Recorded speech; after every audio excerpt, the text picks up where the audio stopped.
Paano maiwasan ang violation sa comment section natin sa ating mga Facebook?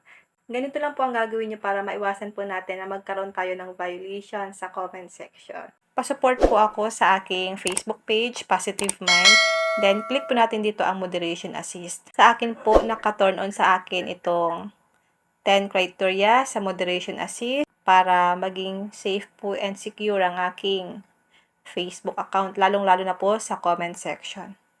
Kailangan po kasi natin ito guys na i-enable. Ito po, comment contains profanity, author does not have a profile picture. Once na mag-comment po sila sa comment section ko na wala silang profile picture, automatic po yan na ma-hide. Once na mag-comment sila na may mga profanity, automatic po yan na i-hide ni Facebook. Comment has a link. Kapag nag-comment sila na may mga link, automatic po yan na ma-hide. Comment has a video. Kung nag-comment sila sa aking comment section na merong video, automatic po yan na ma-hide. Author has had their Facebook account for 1 week or less. Yung mga bagong Facebook account, guys, automatic po yan na ma-hide. Author does not have any friends or followers. Ito pong comment has certain keywords. Click natin ito.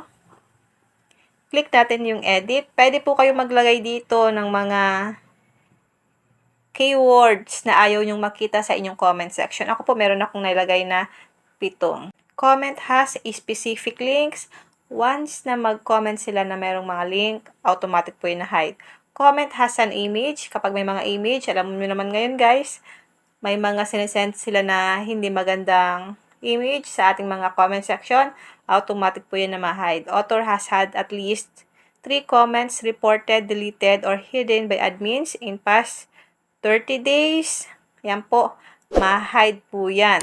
Kailangan nyo po itong i-enable sa inyong mga Facebook account para maiwasan po natin na magkaroon tayo ng violation sa ating Facebook sa comment section. Kung may natutunan ka sa ating video, huwag mong kalimutan na i-follow ako para ma-update ka sa mga susunod kong video. And now, thank you for watching. God bless you all.